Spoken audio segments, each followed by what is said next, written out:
baby, what time is it? Hey, this is Mike Goldberg, the voice of Bellator MMA. Join us right now for MMA Fancast. You're listening to MMA Fancast. Here are your hosts, Jim Mooney and Luke Gleason. Welcome to the show today. I am thrilled to have my friend and the owner of 247 Fighting Championship, Ryan Middleton, on the show today. Ryan, welcome to the show. How you doing, Luke? I'm doing great. I'm thrilled to have you on. We are 6 days away from Brawl in the Burgh 3, which is coming March 14th, Princescape Arena in Canonsburg. Super excited. We're just 6 days away from that. So thanks for taking time out of your busy season here to come on and talk about the upcoming show. No, I appreciate you having me on and inviting us on. This is what we do. We're here to promote fights. So I'm more than willing and able to carve out some time and talk about these fights and yeah, so that's exciting to me. Well, speaking of these fights, I've had the privilege here of having many fighters, right about half of the card roughly, on this show. So if anybody's hearing this and you want to know more about a particular fighter, check out the podcast we've already done. I've covered several, not all, but several of the fights. So I'm thrilled to have so many fighters on. And one thing that came up, we'll start off with this, Ryan, one thing that came up both from the pros and the amateurs is how grateful everyone is to have you as the owner and the other people around you, putting on quality MMA in the Pittsburgh area. And what's that like just under a year now from when you started? April 6th was your first event last year. This event's going to be March 14th. So what's it like being a year in and knowing that there's a gratitude from the fighting community that you're putting on quality MMA in the Pittsburgh area? Well, I mean, that's great.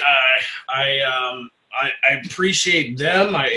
Part of the reason why we wanted to start this and to launch the promotion is the opportunities were very limited with the fighters, for the fighters. And I felt like there was an opportunity for someone that wanted to do a good job and help get these guys' names out there and help these gyms to grow. I felt that opportunity existed, and that's not to say there's not speed bumps and there's not challenges and all of those things along the way. And I welcome those challenges. It's been a blast. But these are great guys. I say this all the time, but the guys that I've met in this business are the reason why I wanted to do it. It wasn't because any other reason that I met these guys, met the gym owners, got to know all these guys, and I said, these are good guys. Like, love to work with them, and things are working out really well. Well, as a review, start with your journey with Khama Worthy. Obviously now he's fighting the UFC, has a huge fight coming up in New York in April, but he headlined your first two shows, winning your first ever pro belt and then defending it in the July event. So I know that you had a relationship with Khama prior to starting this event, and he's one of those fighters that you got to know and that you knew was going to be a big deal. And so what was it like knowing Khama pre this promotion and being able to see your promotion get him the exposure and the fights and everything that you exactly just said you wanted to do for the fighters in the Pittsburgh area? Yeah, I see it a little differently. Khama Worthy is a huge part of the reason of why 247 Fighting Championships, 1, exists, and 2, has been immediately successful. There are so many promotions that start out, and for years they're trying to find their footing, and they struggle, and they aren't able to be profitable, and all of those things. And I know that Khama Worthy, giving us a chance to promote him, him being the top guy in Pittsburgh at the time when we started this promotion, and him being willing to be on our card when very few others would. He's the reason. He's the reason we were able to launch and be successful right out of the gates. And a big reason why we're thriving right now is he was in the cage interviewing with you after the fights saying, anyone in Pittsburgh who wants to fight for a great promotion, come to 247. This is a great opportunity. And I could not be more thankful for him and for, what we continue. We have a great, listen, Kama and I consider him a brother. Like, he is a great guy. We get along so well, and we always have. The funny thing is, I say we always have. I'll say that except for the first time we ever met. We were doing a video shoot. It was about 3 weeks before a fight, and this was when I was helping out another promoter, and he just wasn't in a good mood. He had started the weight cut process and said, "I can't believe we're filming this 3 weeks before an event, and I'm just new to this, and I'm just trying to get promotion out there." And so it started out a little rocky, and we joke about it now.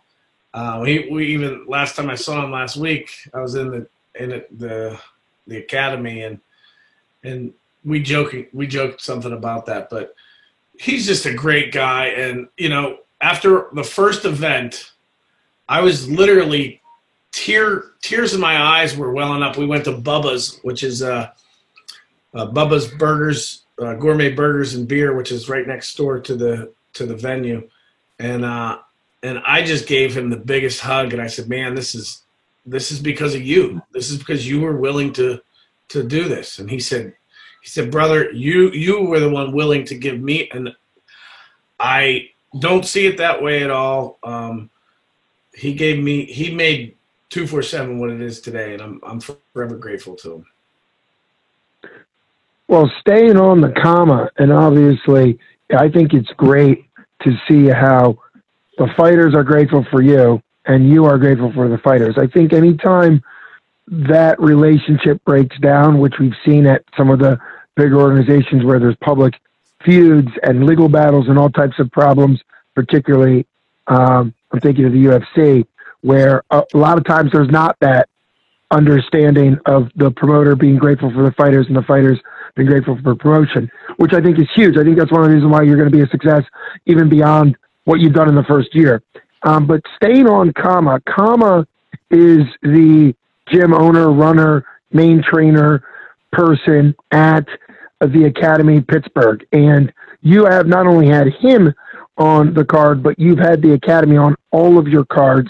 And talk first about what it's like to have such a great relationship with the Academy, and then give a shout out to, I know, the Mat Factory and a couple other gyms that you really have great connections with that are consistently putting talent on your card, because you really become the promoter that wants to build relationships with gyms to help them out as well, not just being the promoter that's just picking and choosing, but you're really trying to help gyms get established. So talk about your gym relationships.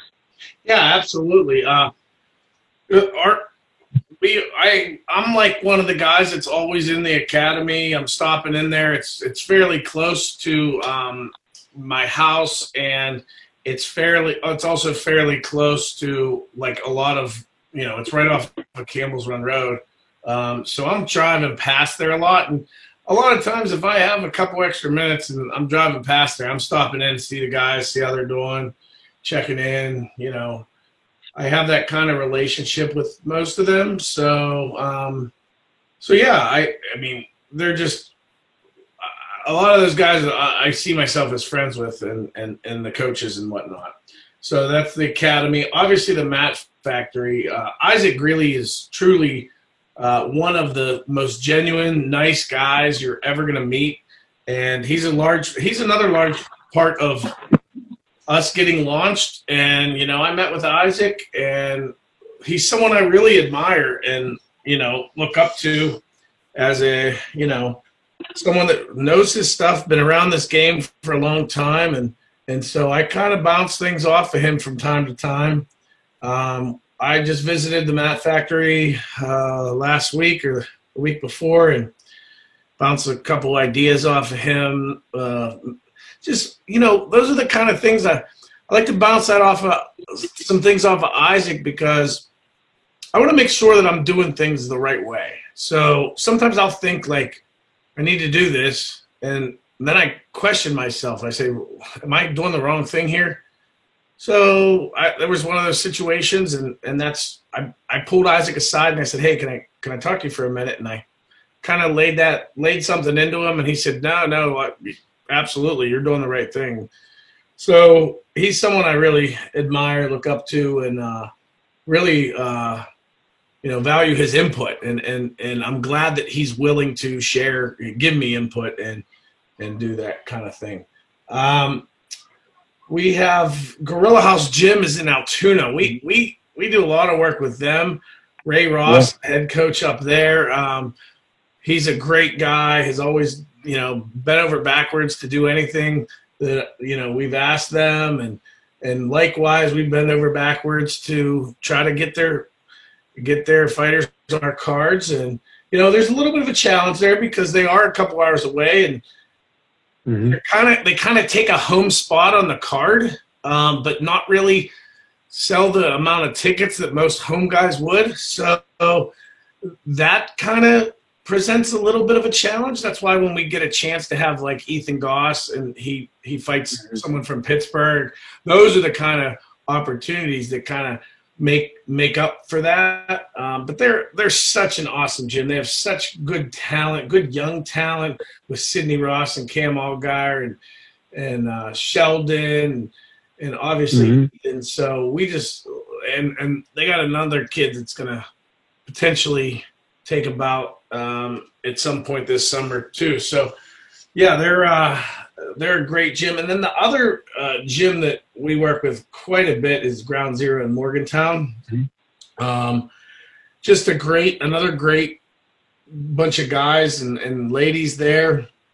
Really enjoy having them on the card, and they're at that hour point away. That's can draw a nice little additional crowd to, other than just the Pittsburgh crowd. So it's nice to be able to get some people from Morgantown and Waynesburg and things like that might know these guys to come up. So those are the 4 gyms we work with a lot. Another gym that we started working with for this card is More MMA. We have a fighter, Darren Williams, who's going to be on the card, and we're super excited to have him on the card. And this gym has quite a few people who compete, and looking forward to having any one of them on future cards. So, but this is Darren Williams and More MMA's first time on a card. And we work with some other gyms. Lou Armazzani, he's a great guy. Just don't happen to have anyone on this card at this time. And we work with quite a few other gyms, and looking forward to more opportunities to work with other gyms here in Pittsburgh as well. Absolutely, and that's why it's so great to hear from the owner, promoter, and also I know Jim Mooney, your matchmaker. It's all about developing those relationships, and that's what is going to really make 247 bigger and bigger, because you already have those gyms which you're also very close with, but then there'll be expansions. There'll be gyms that get excited about what you're producing and what you're doing. There's more to bring into the fold, so to speak. Staying at the top level, before we start looking at individual fights, you mentioned growing a crowd, and you've grown a crowd to the point where you've talked about, I think it's public knowledge, that you're going to be someplace else in your next promotion, which is in May. Can you talk a little bit about the size problem and the fact that you've almost outgrown the Prinscape Arena? Just when you were talking about bringing in bigger and bigger crowds, how's that been for you, and kind of where are you now as pulling in crowds, and why the move to the new venue in May? So yeah, we're going to be in our May 23rd card is going to be in Monroeville. It's actually really good and healthy for promotion to kind of give a venue change. You get a new crowd that might be exposed to you, people in Monroeville that might not go down to Canonsburg but are kind of interested. are going to certainly go to a Monroeville card, but they might not go to a Canonsburg card. But if you get them to a Monroeville card and they like what they see, hey, maybe they're coming wherever. So ultimately, you know, we've been in the South. We're going to go to the East. At some point, I'd like to go all four. You know, I'd like to go up north, and I'd like to go to the West. So I think it's a new opportunity. I don't necessarily think that we've outgrown Printscape. We do pack it, that's for sure. But we're also talking about, you know, essentially we had events every 4 months. And I think we can, you know, we can have events closer together and still pack it, which is a good thing. As we grow, that just means we can have more opportunities for fighters and gyms to put people on cards and get experience right here in their backyard. So I don't necessarily think we've outgrown Printscape Arena. I think that we just may be able to grow and have shows more often and not worry about filling the place. Maybe we don't have to have, you know, a crazy sellout every time, and we can do more cards. You know, those are the kind of things I think about. Sure. So if we had 6 cards or 7 cards a year, we probably wouldn't be overflowing there. So, but ultimately, I think for the growth of the promotion, I think it's good for us to go out to Monroeville. I think it's good for us to go up north at some point. I think it's good for us to go out west. I still would consider Printscape our home. We're gonna see what it's like out there in Monroeville, and I'm sure we're gonna still be at Printscape Arena from at least a couple times a year. Well, it's great to hear that one of the options you're considering is increasing the number of event offerings, because that would be great for the number of fighters you can get on. Sometimes there's fighters that are matched, that are training for a fight, that then their opponent has something happen that they can't get on that card, and then the next card is 3-4 months away, like you're talking about. So if you were able to increase the number of events, would that be something you'd be doing in the year 2020, or would that be more of a look at year end? Well, we had 3 events last year, and so far on the schedule for this year, we have 2 events in pen, in marker, in, you know, highlighted, but we also have 2 in pencil, and so that's 4. I may add another one to make it 5. It really depends on some circumstances, but I don't see us having more than 5 in 2020. But 2021, I could see 6 or 7 shows being realistic. You know, does that mean they'd all be at Printscape Arena, or, you know, maybe not? And is there a chance we could also venture outside of the greater Pittsburgh area? Absolutely. What I didn't want to do, Luke, is I didn't want to jump into another area before I felt like we planted our roots in Pittsburgh. No matter what, I'll say this on record, no matter what, Pittsburgh will always be what 247 Fighting Championship is all about. Whether we have events elsewhere from time to time, our home and our focus is Pittsburgh MMA. But that being said, you know, there's going to be opportunities for us to have shows elsewhere, and we're going to explore that. So I can see. Well, as you pointed out, you're already experiencing growth in just this year, from the 3 you did last year to looking at most likely 4 and then building from there. And there's all different ways to consider growth. It's not just the number of fights. It's not just the number of tickets. It can be the number of fights you have per card, which brings us back to March 14th. You've been steadily growing the number of fights that are matched per card, and some of that isn't matching. Some of that is fights actually staying through and not getting canned last minute or something like that. But you're looking at 11 fights, possibly a 12th, but most likely 11. This Saturday with you're talking about no, we have 13. Our 14th fight that we did have booked someone had to wasn't able to stay on the card, and so we're currently looking to rematch that. Well, at 13 fights, that would be your largest number of fighters matched per the card. So what does it feel to be able to have matched 14 fights this late in the game, even with the most recent dropout? What's it like to have 13 fights, maybe 14 happening Saturday? Yeah, it's great. I mean, I never get too excited. Experience tells me that there are things that happen and fights fall through, and paperwork issues, the types of things, blood work, not getting the right blood tests, turning them in late, things like that. I never think that, we're going to have the amount we go into the week with, because if that happens, that would be a great thing. But, reality is sometimes you lose fights, and the sad reality is a lot of times you lose fights. So we don't want to. I don't see us losing any fights this week. I think we're in a good place with paperwork. I think we're in a good place with everyone being healthy, but you never know. That being said, we've gone into, I think we went by the state, we can have 14 scheduled fights.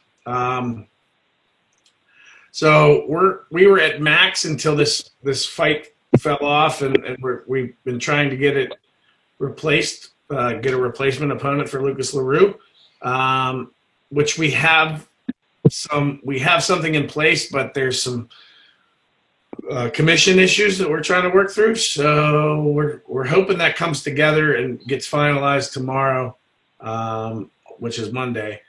And if not, then we may be down to 13. But I feel great. Like this card is awesome. If you're a fight fan in Pittsburgh, you call yourself a fight fan, and you're not at Printscape Arena on Saturday night, I question whether you're actually a fight fan, because this card is an absolute must-see. So let's jump into the card. You have 4 pro fights, and they're all exciting for different reasons, but let's start at the top of the card. The defending 145-pound champ, John DeJesus, takes on Jamie Simmons, who is 6-2 and ranked 20th in the U.S. Midwest, and DeJesus is from Pittsburgh, and he's ranked 5th in the Northeast, according to Tapology. So these are 2 studs, both very significant in their pro career, 6-2 and 12-8. Big-time fighters, bringing them in. What's it like? What's your excitement level for the John DeJesus versus Jamie Simmons card? Well, John DeJesus, I mean, anyone who has seen him fight, if you've seen him fight live, you know that this guy's not sticking around the regional scene for long. It's only a matter of time before John, people look at guys' records and they might say, oh, he has 8 losses. That's what a casual fan might say, but someone who knows this business and takes a look at his record and see who his wins are against, who his losses are against, his progression, takes a look at it, how he fights and his complete package. This guy is a super stud. And if you haven't seen him, now's the chance, because I don't know if he will be a regional fighter for much longer. I mean, I told people this about Khama Worthy, and look what happened. I'm now telling you this about John DeJesus, and it's not going to be long before he is in one of the bigger promotions. And you can certainly see him then, but you're not going to see him in person, and you're not going to see him in Pittsburgh. And it's, so March 14th is the time to go see him in person, because you're going to miss out. You're going to say, oh man, you're going to see him in UFC, you're going to see him in Bellator somewhere, and you're going to say, oh, that guy fought in Pittsburgh and I didn't go see him. He's awesome. You gotta come check him out. Jamie Simmons, he's also the #1 ranked featherweight in Wisconsin. So you have one of the top guys in Pennsylvania versus the top guy in Wisconsin. Jamie Simmons has been a wrestler his entire life, and if there's ever been something that John DeJesus used to struggle with, it was going up against wrestlers, guys that would try to hold him down, keep him down, and that has been his kryptonite. So this is a bout that'll really show the top guy in Wisconsin, who's a tough wrestler, whose game is now evolving, where he's now using his hands, and he's coming off of 2 back-to-back TKO and KO against John DeJesus, who is just an absolute savage. This is going to be a fight that is truly going to take either one of these guys to the next level. And ultimately, it's going to – whoever takes this belt – our belts at 247 mean something. They're not these belts that you see at, some of these organizations that they have 11 title fights in one night. Like, our belts are real. They mean something. We've had 3 champions. 1 champion, 2 pro champions, and one amateur champion, and they're all studs. So our belts really mean something. We're intentional with them meaning something, and the winner of this bout, John will either defend his title for the first time, or Jamie Simmons will be crowned the new champion. Those 2 guys, they're going to the top. So this will be a fight that you definitely want to see. Absolutely. I completely agree with what you're saying about the belt meaning something. When I am on the broadcast or bringing people on to this show, I'm bringing up the fact that there will come a time, I think it's already here, there were some references to Kama being the 247 champ when he transitioned on 4 days notice, 3 days notice to the UFC for being champ, Pittsburgh 247 fighting championship. So it's already getting out there that to be a champ in your promotion means something more than, like you pointed out, maybe some other promotions do. So I think there's going to come a point in time where regional fighters want to get at that pro level, or even high amateur, want to get a belt from 247. So it says 247 to add record to where they want to go and what they want to do. So I think that's a huge thing to be 4 events in and already your belts mean something. I think that's a huge deal, because I myself, not throwing a name out there, but I myself remember going to, it was an amateur heavyweight championship in Delaware, so nowhere near here, in Delaware, and the amateur heavyweight championship was between an 0-1 guy fighting an 0-0 guy for a belt. And I remember telling the promoter, it doesn't make any sense. Like, no disrespect, but it doesn't make sense to have people fight for a belt. What does that mean when it's going to be either one of theirs first win? And so I think that there are times where you want to be restrictive with your belts. You want to bring in top quality guys. Moving down a little bit, let's jump to, we've mentioned his name several times, Kama Worthy. Kama's younger brother, Chaka Worthy, is on this card, also obviously representing the academy. What's it like to have him on this card, the relationship to Kama, your relationship to that gym, and also the fact that he's a knockout machine? The academy is really known for their striking, both in DeJesus and in Chaka Worthy. So what's it like to have him on? Chaka's a great guy. He's a great fighter. I mean, if you know both Kama and Chaka, they're very different. They're very different personalities. They're very different people. Chaka's a little more reserved and quiet and very, he lets his actions do the talking, and he's very talented fighter. he just like De Jesus, he has a record. He's 3-2, right? But Yep, he's 3-2. actually, you know, when you take a look at who he is, the fights he's taken, the skill level he hasn't always put himself in my opinion, he hasn't always put himself in the best positions sometimes. He's willing to fight anyone, anywhere, and that's a promoter's dream, right? We love that. Yeah. And from a record perspective, he's far better than a 3-2 record suggests. He has exceptional striking.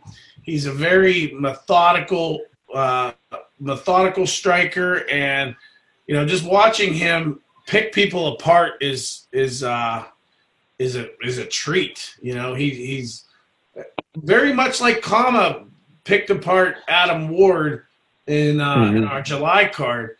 That's very similar to the way Shaka kind of approaches, you know, a methodical picking apart. And you know, he's not going to go guns a-blazing and throw, you know, 5-strike combinations back to back and do that kind of thing. He's not going to put on he's going to outbox you. He's going to outstrike you. And you know, he finds his range and then he capitalizes and takes advantage of it. And he also has more experience in the sense that he's 6-1 as an amateur. So even though his pro record of 3-2, I've seen him fight. I completely agree with you. He is a much higher, better talent. And I think that's one of the things that both John DeJesus and Chaka have done. They've taken fights at the pro level that other people might have avoided, and their record is more about, I've talked to both of them, their record's more about making sure that they're constantly growing and constantly pushing themselves. And I think that's a great testimony to who they are. You've also matched him up with Mike Johnson, who's an experienced 4-4 pro. And that's, again, a guy that at the pro level, Chaka has 5 fights. He has 8 fights. So this isn't a guy that has easy fights either. This is a Chaka fighting a guy that still has more experience at the pro level than he has. So what's it like giving him somebody like Mike Johnson? Yeah, Mike Johnson, man. These two, you know, there is a little bit of animosity in this fight. It's kind of interesting because, you know, they're both these guys are very respectful, and at the same time, there's a little bit of how do you say it? Yeah, there's a little bit of, and I would say, animosity. I don't think these two hate each other, but at the same time, I don't think that they're going to have a beer out. Mike Johnson has, you know, a lot of his fights, whether he wins or loses, very few of his fights go to a decision. So whether he loses via a submission or knocks someone out, or, you know, it's exciting fights. Both these guys have exciting fights, and I think the fans are going to be treated to a fight of the night type of fight where they're just going, whoa, how could that be topped? And the cool thing is this is the fight that's going to lead off our pro card. And I think with the card we have, it could be topped. Yeah, and staying with the academy, you have Jake Schillen, who's 1-0, taking on his debut pro fighter, Sean Tartland, who's from Florida. We'll talk about him in a second, bringing a guy in from Florida. But Jake is 8-2 as an amateur, and one of those wins is over Ethan Goss. We just were talking about Ethan Goss from the Gorilla House and how he's now a seasoned pro. So obviously Jake really beat some good guys as an amateur, 8-2 as an amateur, now 1-0 as a pro. Everybody from the academy has mentioned Jake and how excited they are to see him fight. They're calling him an absolute stud. What do you know about Jake? How much have you seen him when you visit the academy? And how excited are you to get Jake on this card? Yeah, so Jake made his pro debut last year for a different promotion, and I've always had a good relationship with Jake, And so after his fight, when he made his debut, I went down to Pittsburgh. I Ubered down to Pittsburgh and shared a beer with him for his his first win. And so Jake and I have a good relationship. Jake's a traditional wrestler and very strong wrestling base, but he's also the guy who, the wrestler who found a really nice striking game, and obviously he gets it at the academy. So he has heavy hands and loves to throw them. And so he's a super exciting fighter, someone that people love to watch, always has good fights. And Sean Tarleton, he's from Florida, but he's fairly recently moved to Michigan. And so he trains at the same gym that Michael Johnson trains at Stars and Strikes MMA in Detroit. So they'll be coming in together. And as teammates, and they'll actually be fighting, back to back, just as teammates, their opponents, Shaka and Jake from the academy, will be fighting back to back against those two. Well, it's great to see Sean be able to come in with his teammate. I think that's another exciting part when you've brought people in and you brought them from all over now. I think it's exciting for them that you can have teammates on it. Obviously, Sean right now is ranked as the third best lightweight amateur in Florida, and obviously making his pro debut. Even before he moved to Michigan, he had a good record down there. Jumping to the last pro event on this, the last pro fight on this event, Fatty Schumann and Jeremy Mitchell. I've had both these guys on the show. Both their interviews were great. They were very complimentary of each other. They're both, one of them is 3-1. Fatty's 3-1 on a 3. His last 3 fights have been wins. Jeremy is undefeated at 2-0. And so in their last 5 fights, they're combined 5-0. They know that about each other. They both said that, kind of what you said about John DeJesus, that now is the time to catch them on their way up. They actually mentioned that they might be seeing each other down the road because they know that they're both that talented this young in the sport. And when you stay in a weight class for a long enough period of time, you sometimes see the same faces. What's it like knowing that you brought on 2 guys early in their pro career, 2-0 and 3-1, but that have the talent level where they are probably already almost at the next level, even though they're new into or young into their career? Yeah, I agree with what you just said, that there's a chance these 2 guys see each other in the future, because Jeremy Mitchell and Fatty Schumann are both complete studs, and they're both willing to, they don't, for both of these guys to take this fight, it's a dangerous fight. And the fact that they both jumped on it, this was the first fight we signed on this card. We signed this fight, I think, in early January, maybe even December. So when my matchmaker Jim came to me and said, I think this fight's going to happen, I was honest. I'm just going to be honest. I was surprised. I said, wow, like they both want a tough fight. And so, yeah, this is a fight. See, the reason why it's surprising is because these guys live close enough to each other that they're in that same network of people, right? And so I know they've heard of each other prior to now. I know that they both realize, hey, he has a really good chance of, progressing and moving on to the UFC. Both of them, I'm sure, feel that about each other. Mm-hmm. So, that's typically when, if we're both going to be in the UFC at some point, like that's when we'll fight. That's the mentality that almost, most fighters have, especially when it's someone that's, in that same general sphere or network.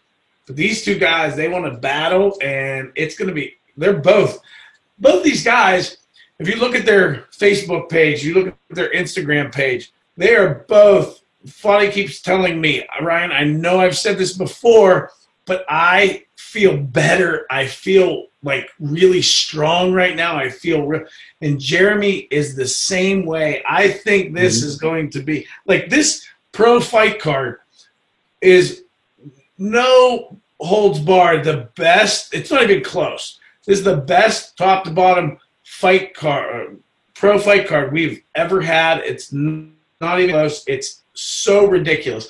I have fighters texting me that I haven't talked to in a long time saying, I'm going to be at this card. Like, how could you not? This card is sick. And so so it's pretty exciting. When you look at these fights and you know a little something about it, these are going to be incredible.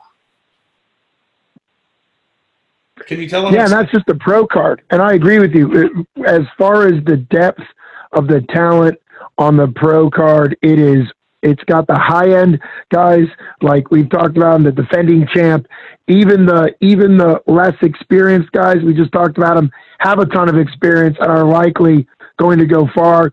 Everybody on the pro card are guys that want to make this their career, that aren't just doing it for a fun thing to get a couple fights they're really committed to developing and learning. Now, as we move to the amateur, you got a ton of amateurs on here. A couple stand out. One is the Cam Algier and Dylan Harnish. We've had both of them on this program. They're both 2-0 in MMA and have had other fights and other things and other competitions outside of MMA. Neither of them are necessarily from the Pittsburgh area. So how did you get them on the card? And to have two undefeated amateurs that are both ranked well is exciting for the fans. And I know Cam has fought two of his fights, both of his amateur fights for you. So how did you get this fight on the card?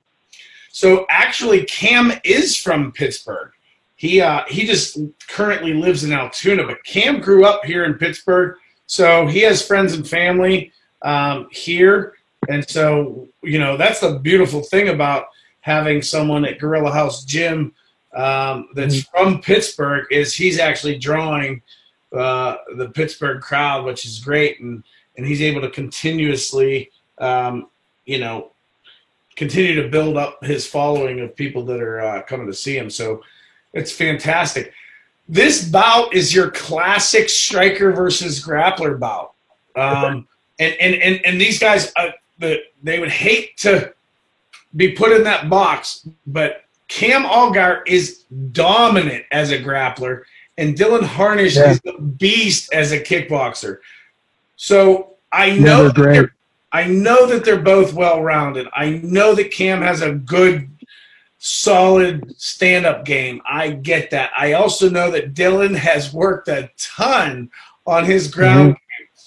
But this is still your classic grappler versus striker match. I think where each one has their biggest advantage, I think if the fight stays standing, I think Dylan is going to win it. If the fight goes to the ground, and that's what whoever dictates where the fight takes place, I think will win the fight. Now, here's the wild card, and here's kind of what, as someone that has seen Cam grow, and Cam has pretty much been able to take people down whenever he wants. And so I'm actually curious, and I've told, I'm curious to see what happens when someone shakes off Cam's shot, or, Cam's forced to stand. I want to see what he can do, because no one's been able to do that, so it hasn't happened. So I mean, at some point it's going to happen. It could very well be this fight. I want to see how Cam reacts, how he can stay composed, how he reacts to that. So, and Dylan, man, he's feisty. These two guys are studs. These young amateurs, both 2-0, both super young, 20 years old. so exciting of a fight here. And something I learned about having them, because I had them on the show, is they've been training some level of martial arts since really their early teens, even below teens. And also, it's very interesting. I agree with you. When I'm talking during the fight, I'm going to be looking at it from a grappler versus striker. It really is that classic matchup. However, Cam talked about on the show that he doesn't like people just thinking he's a grappler, because the little we've seen from his striking, it is smooth. He's very fast. He's a fast twitch guy. He moves around very well. He feels like his striking, he does a lot with Ethan Goss, obviously. So it was much, higher up in the pro level than he is. And Ethan's sung his praise about his abilities. So, but Dylan also went out of his way to talk about how he's had a ton of experience in BJJ. I forget what level he is, but he was talking about his BJJ experience level and grappling and getting better at grappling. So it's interesting is at the amateur level, more and more and more in MMA, fighters are realizing I've got to get better at my weak point. And this used to not happen. You used to be able to watch fighters in the UFC who had no plan for their weak spot, right? If you go back in UFC, it was I'm going to win by my strength or I'm going to lose. And because of how great MMA is getting, it's trickling all the way down to the amateur level, where these amateur guys are not saying, hey, I'm just going to knock him out if it goes to the ground. Oh, well. Dylan saying, I'm dangerous on the ground, and Cam saying, I want to look for an opportunity to strike. So I'm going to be excited. I'm going to be excited to see if it kind of plays out in a different way. If Dylan tries to work on the ground in order to get ground experience, and if Cam looks to strike in order to get better striking experience. And I think that also shows where amateur MMA fighters that want this to be more than just amateur, they're not looking for just let me get another quick win and roll on. They're looking for I've got to develop my tools right now. So that's going to be a huge amateur fight. I'm super pumped that it's going to be on the card. Another huge amateur fight you're going to like what I did there is your first ever heavyweight fight. See, get it? It's hilarious. First ever heavyweight, whether pro or amateur, is going to be the amateur matchup, Justin Pippins versus Michael Guybos. And that's super exciting. We had Justin on this show, and he's excited to be making his debut amateur fight. Talk about what you think of the history of having your first heavyweight fighters matchup. Well, I think what we're going to do is we're going to have our first heavyweight bout ever lead off the card. So we're going to let these big boys set the stage and set the tone for the rest of the night. And so I'm excited about it. Justin is just itching. He is so excited. I remember meeting him for the first time at, I think it was our July card. He was there. I think he had, if I remember correctly, he had just started training at the Mat Factory. He played like semi-pro or professional football here in Pittsburgh. And Edwin Vera is his good buddy. And Edwin kept, trying to get him into the gym, and finally he came, and I think it was sometime in early July or like summertime, maybe June, but by the time our July 27th card, he was already itching to fight, and now he's ready. And so he makes his debut this Saturday night, March 14th. He's got a bunch of people coming to see him, so he's going to have a heck of a crowd there. And he says he wants to stand and bang. Michael Guybos, he also says he wants to stand and bang. So I think we're going to see two heavyweights trading heavy leather and trying to knock each other's head off, and just what the doctor ordered. Yeah, that's going to be a very exciting. Anytime you can get heavyweights on the card that are willing to exchange is going to be very exciting. One thing we found out about Justin is he says from being on the show that he had gone to the Mat Factory a little bit, was kind of on the fence, wasn't really sure, was enjoying training, went to see Edwin and watching a fight live. And this is what's so important about anybody listening to this. Come see a fight live. see one this Saturday, because even to fighters, watching a fight live is different than watching it on TV. And so he had seen some UFC and some stuff and was kind of like, yeah, it might be fun. Still was looking at the semi-pro football. I played for a couple different teams. Had played 5 or 6 different positions, both in offense and defense, and really prided himself in being willing to just learn anything, do anything. But it was watching Edwin, according to him, fight that he's like, oh, yeah, I need to get in there. And so that's an exciting part. If fighters can get excited about watching live fights, fans need to get to a live fight. The other thing that's cool about Justin is he's training at the Mat Factory, and, of course, they are all about being really great as far as foundational wrestling. The Mat Factory are all about great technique wrestling. And when I was talking to him, he was talking about how football, because he played offense and defense and all these different positions, he doesn't like to be a one-trick pony. He likes to have many different skills, both in football and now in MMA, because sometimes you get people that come into MMA and they're really uncomfortable with having to learn 5, 6 different levels or different aspects of the MMA. So he's also somebody who's looking forward into it. He's not just talking about, oh, I want to see what this one fight looks like. And so people need to come out to see history in the making of the first ever heavyweight bout for 247. I'm super pumped about that. On the amateur side of the card, anybody else stand out at you? There's tons. We go through each person. There's a lot there. We mentioned Edwin. He's on the card. He's also from the Mat Factory. He's 2-0 facing TJ Phillips, who's 1-0. So that's another undefeated amateur bout matchup, which is super exciting. But anybody else stand out for you on that card? Okay, so there's a couple matchups that I think are a lot of matchups I really love, but a couple that I want to highlight here.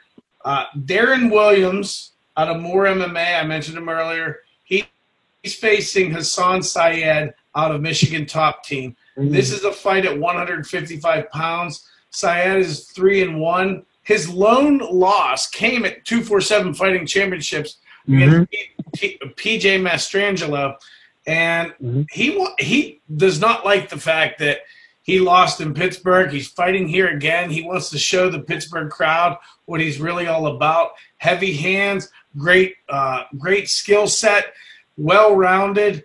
And he goes up against Darren Williams, who's 4-1 out of More MMA. He's a really big 55er, and he has hands for days. This guy can throw heavy leather. I think these two are going to be going toe-to-toe. I think it's going to be an awesome fight. Another fight that I think is going to be awesome is also another advanced amateur fight, and it's Sydney Ross and Hannah Summers. Sydney Ross is a young lady. She's very young as well. She's 20 years old. I think Cam's actually 21 now. Yeah, he's definitely 21. Sydney is 20 years old, and she is she has a nickname, the Blonde Demon. She is a treat to watch. She is aggressive. She's feisty. She's young, well-rounded. She has great striking, great ground game. She is really tough, and she loves fight. Here's the thing about Sydney. If you give her an opponent, you even suggest an opponent that she doesn't think is like, she thinks it would be a fairly easy win, she's not interested. She wants challenging, tough fights every time, and she has it. It's Hannah Summers. We're flying her in from Orlando. She trains at American Top Team there, and she is a beast.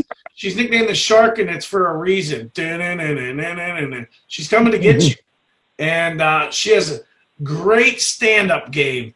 She is ferocious on the feet.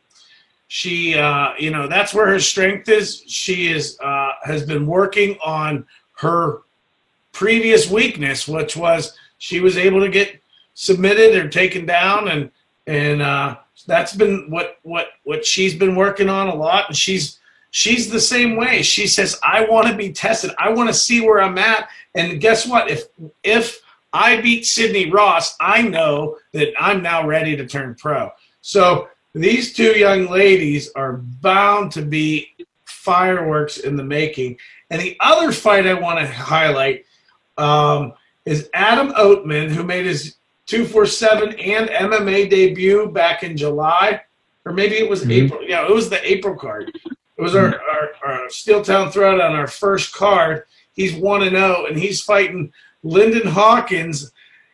Adam's out of the academy, Lyndon out of Ground Zero Morgantown. These are two guys that I'm sure, both are very confident of the other, but they're 10 years apart in age. Adam Oatman's a 25-year-old with great aspirations. Lyndon Hawkins is 35, loves to compete, loves to test himself, loves to bang, stand in the pocket and trade heavy leather. These are big boys, a 195-pound catchweight fight. Both are going to have big crowds there. Those crowds, I'm telling you what, the Lyndon Hawkins crowd versus the Adam Oatman crowd, I think is going to be the most interesting crowd battle. Who gets more fans in the stands and in the seats? I can't wait to see that fight. I can't wait to see if they're who takes the home crowd, who gets the home crowd in that fight. That's going to be very interesting. So all of these fights are phenomenal fights, but those ones I really wanted to highlight of what we hadn't talked about yet. Absolutely, and I had the privilege of having Sydney, the Blonde Demon Ross, on the show. She is not only young, she's fiery. She's the daughter of the head coach and owner at Gorilla House, and so she's seeing this as she specifically said she wants to fight people from big-name gyms. And I understand that.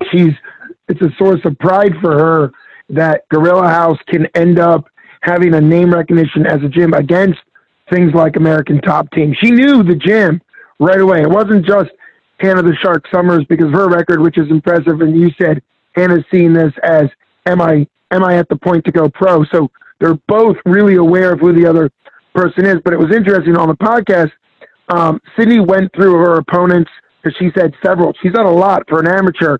And she went through her opponents based on what gym. And I found that to be very exciting because she's seen it as Gorilla House gym wants to be at the level where they can call out gyms that are really nationally known, big-name gyms, which I think also shows not only her ability and Gorilla House and where that program is, but also you as the owner of 247 putting on these fights are starting to become a place where people want to go to fight to test themselves on whatever the next level is, whether it's going pro, whether it's going advanced amateur. Cam Algar was talking about that, or going to the next level, one of the big promotions. What's it like as a owner and as a promoter flying in somebody for an amateur fight? That's pretty much unheard of. I've been around it for a while. I've never heard of promoters. Some amateur promoters don't even want to reimburse gas mileage for somebody out of town, and here you are flying somebody in from Orlando. So what's it like for you to go do that for amateurs? So when we tell someone that we are committed to finding a fight for them, we are committed to finding a fight for them. What that means for us is that if we're unable to find someone and we keep going and keep trying and we just aren't able to find someone to drive in to face them, that we will fly people in to face you. Now, most of the time that's not going to be the case, but in this instance, we told Sydney, we're going to do everything we can to find you an opponent, and we did. We put so much time into finding her an opponent. And we were striking out left and right. Everyone that's in her weight class, we tried different weight classes. We tried getting catch weight fights, all of those things, and we were just striking out. And so, the next step was to start looking in areas where you could get reasonable flights in and out of Pittsburgh. And so we started looking, in Florida, Chicago, things like that. Chicago's like that tweener city that, if someone really wants a fight, they'll drive for it. But most of the time they're not going to. So Chicago and, Atlanta, places where, flights in and out of Pittsburgh aren't outrageous. They're limited with Pittsburgh, by the way. There's not a ton of cities that you can fly people in for $200 or $250, but you're flying them and they're cornering. So, it's not something that I want to do regularly by any means. But at the same time, Sydney's been on a card before. She's a 247 veteran. She's fought for me under on another promotion as well. I have a very good relationship with Sydney. Any chance I get to give her a hard time or harass her, I absolutely 100% do.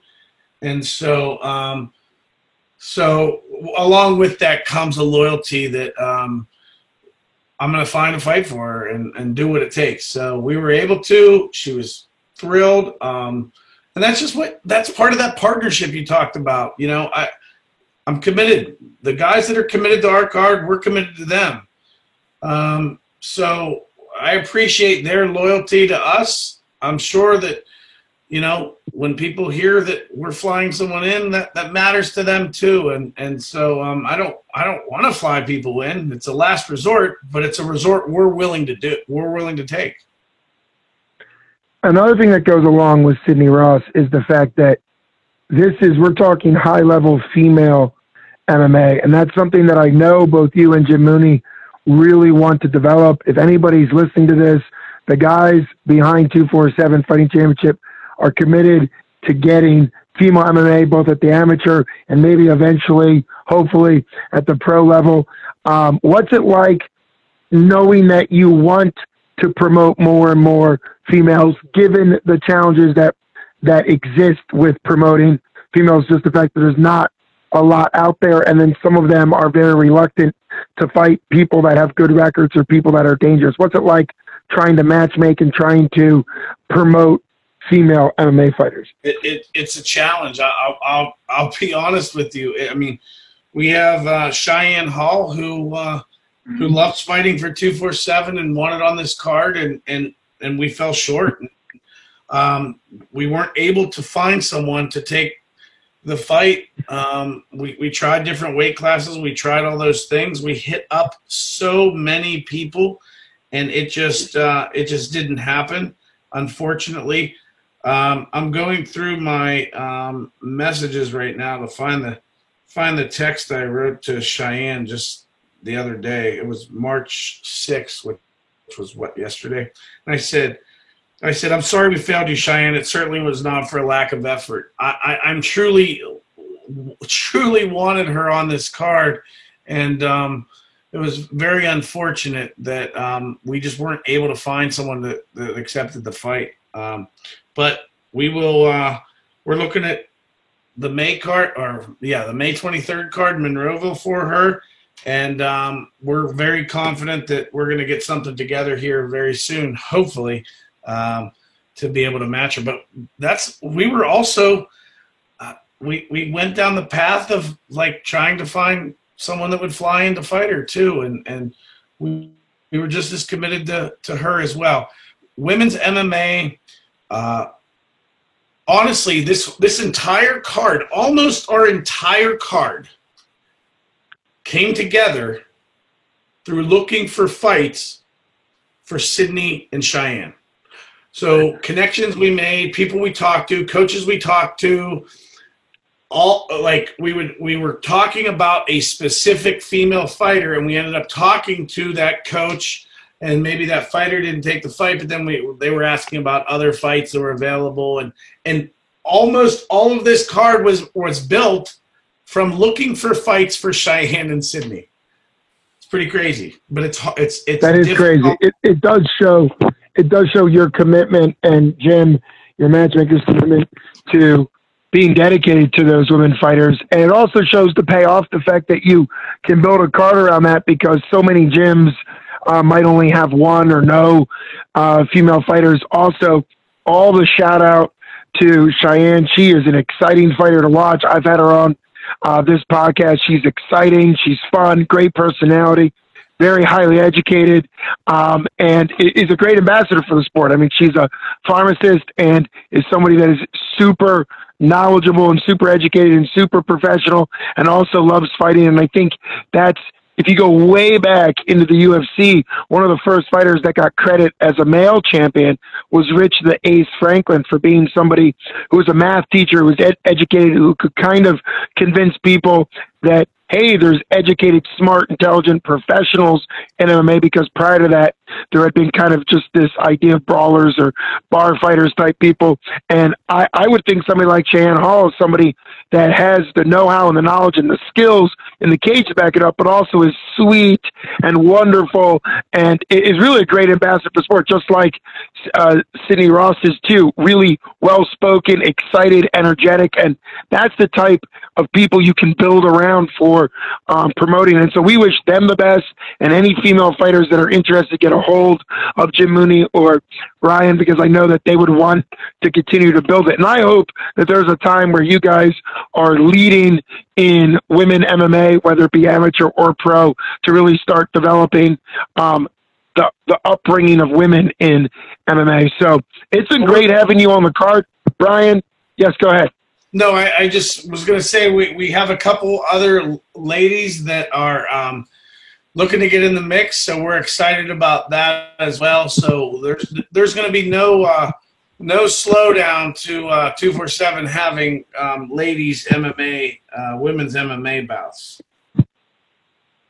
That's going to be very exciting to see where that goes in the future. We're already looking forward to the May 23rd card at your first fight in Monroe, which is going to be exciting. But obviously on everyone's mind from the beginning of the amateur card all the way through the championship title bout, I'm looking forward to March 14th, Raw in the Berg 3 at Princecape Arena. I have a bunch of sponsors that I'd like to give a shout out to, if that's okay. Of course. We have the best sponsors, and honestly, we could not do this without them, and so I'd love to shout them out. Ken Sinagra has been a sponsor since day one. He's a large part of the financial aspect of why 247 Fighting Championships even exists. He is committed to Pittsburgh MMA. He's committed to helping make this thing grow, and he works for Northwestern Mutual. If you have a chance to check out Ken Sinagra, Northwestern Mutual, he runs their Cranberry office. He's a great guy. He will help you position for financial success. Price Industries is the premier finishing company in Pittsburgh. If you come to the show, you can come check out Price Industries. They have 2 tables in the front row, and they are the funnest, loudest tables there are, so come check them out, tables 21 and 22. We also have Legacy Remodeling. They're Pittsburgh's premier remodeler. They're a family-owned business. They've been in business since 1987. That matters because when you're in that industry, it's a nasty industry, and when you get some remodeling, you're spending a lot of money, and when they say something is covered for a lifetime warranty, you want to make sure that company is going to be around. Legacy Remodeling has been around since 1987. Also, Sunny Days In-Home Care. They take care of your loved ones, and they give them the best possible care, and such a great company. They were actually listed as one of the top growing, fastest growing companies in the United States a couple years ago. So very well run. Check out Sunny Days In-Home Care. Also, Filming Dom Video Production. They do all of our promo videos. Dom Porcari, he is a video genius. We'll have a new video coming out this week as we prepare for Brawl in the Berg 3. Dom produced that video and directed it as well. And last but not least, we have Cranberry Cryotherapy. Best healing, the best people, Cranberry Cryotherapy. Thank you. Sorry. Well, no, that actually goes to our conversation at the beginning when you first got on the show, and we took time to kind of walk through your building relationships with the gym, with the gyms in the area and developing them and the fighters, and how valuable it is to have connections with the gyms. What has it been like? You mentioned Ken, of course, being from the very, very first, being a big part of how you even had the ability to get into this. What's it been like highs and lows, I guess.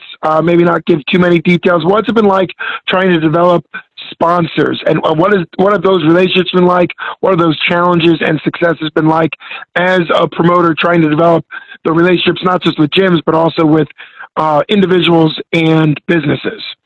Yeah, I mean, it's definitely a challenge.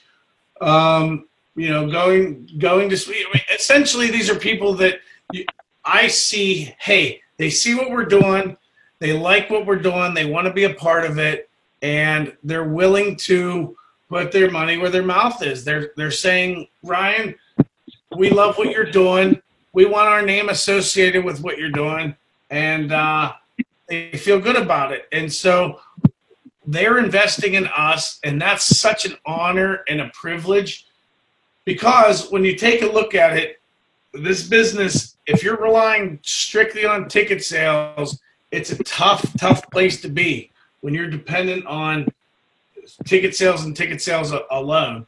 So having these guys behind us, keeping the lights on it's something we are very appreciative of them for. That's not something that anyone has to do. It's something they choose to do, and we are very honored that they would do that.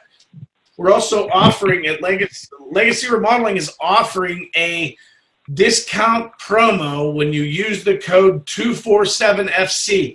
When you call Legacy Remodeling to have them do a project for you, if on that initial call you mention 247FC as a promo code, you will get an additional discount from Legacy. So there's that too.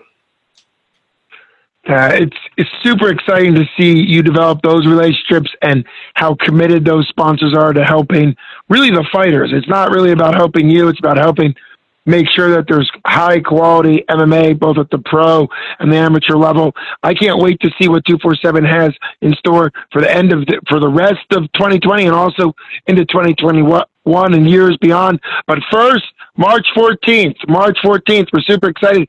Can't wait to be right there cage side for all the action and also in the cage. I'll tell you, the energy and the excitement of interviewing these fighters right after they win is super pumped. Some of the best conversations I've had. You mentioned Kama doing a plug for 247. We've heard some call outs. We've heard Kama talk about how great 247 is. We've heard people talk about family stuff, personal stuff. We've heard all types of exciting things. So not only come out to watch the fights, but also come out to learn more about the fighters. And I think that you really get that at a local show where you can get to know the fighters both personally, being able to talk to them, and also the in-cage interview is huge because we give the fighters the opportunity to talk, and you'll see them talk about family and talk about whatever's going on. And they're like, Ryan, thanks so much for coming on the show. Can't wait for this Saturday, March 14th.